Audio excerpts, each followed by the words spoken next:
నేను మా కోడలు అయితే తింటున్నాను. చాలా బాగున్నాయి. ఎలా ఉందో చెప్పురా. తిను. వాటరా తెస్తా, తిను. అమ్మాయికి వాటర్ కావాలంట. ఫస్ట్ కొంచెం తినింది. అసలు సూపర్ అంటే సూపర్ ఉడికినాయండి. చాలా బాగున్నాయి. సూపర్ అదిరిపోయినాయి.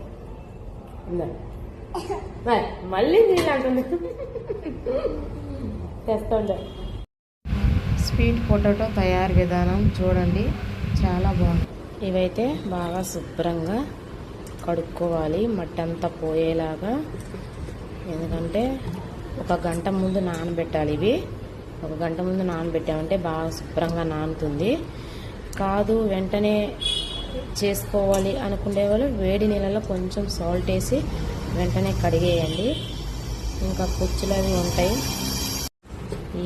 ఈ నీళ్ళతో శుభ్రంగా కడిగి మళ్ళీ మంచి వాటర్ పోసి కడగాలి. ఈ విధంగా మంచి వాటర్లో కూడా 2-3 సార్లు శుభ్రంగా కడుక్కోవాలి. తినేవి కాబట్టి శుభ్రంగా కడుక్కోవాలి. పుచ్చులు అవి లేకుండా ఇప్పుడు కట్ చేస్తాను. ఈ సైడు కట్ చేసుకొని ఈ విధంగా ముక్కలు అయితే కట్ చేసుకున్నా. వీడియో తీసేవాళ్ళు లేరు, అందుకే నేనే తీసుకున్నా.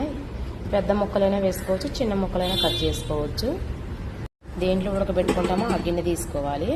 అది తీసుకున్నామో ఇందులో వేసుకొని కొంచెం బెల్లం వేసుకోవాలి, కొంచెం సాల్ట్, కొంచెం నెయ్యి వేసుకోవాలి.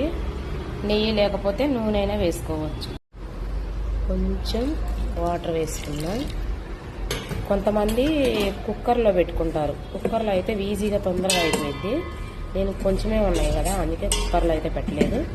ఈ విధంగా అయితే శుభ్రంగా కలుపుకోవాలి. బెల్లం నాని అంత దీనికి పట్టేలాగా కలుపుకోవాలి. చూస్తారా, అంత నానిందంటే ముక్కలకు బాగా పట్టిద్ది, మాడకుండా కూడా ఉంటుంది. నెయ్యి వేయడం వల్ల టేస్ట్ వచ్చింది. ఆయిల్ వేస్తే అంత టేస్ట్ రాదు, నెయ్యి వేస్తే చాలా టేస్ట్ వచ్చింది. ఇప్పుడు స్టవ్ మీద పెట్టుకుందాం. స్టవ్ మీద పెట్టుకొని ప్లేట్ అయితే పెట్టుకుందాం. సిమ్లో పెట్టుకొని మాడిపోకుండా. మాడిపోతే అప్పుడప్పుడు కలబెట్టుకోవాలా. ఇది స్టీల్ది కాబట్టి అటు వచ్చినాయి. ఎలా ఉడుకుతున్నాయో చూసారా. చూద్దాం ఉడికినాయా. చూసారా ఉడికినాయి. ఈ మాత్రం ఉడికితే చాలు, సూపర్ టేస్టీగా ఉంటాయి. ఈ మాత్రం సూపర్ అంటే సూపర్.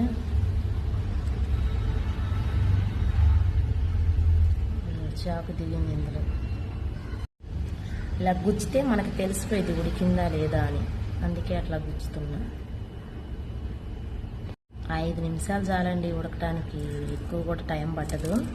చాలా బాగుంటాయి. నచ్చితే ఎలా వచ్చినాయని కామెంట్ చేయండి. మీరు కూడా చేసుకొని తినండి.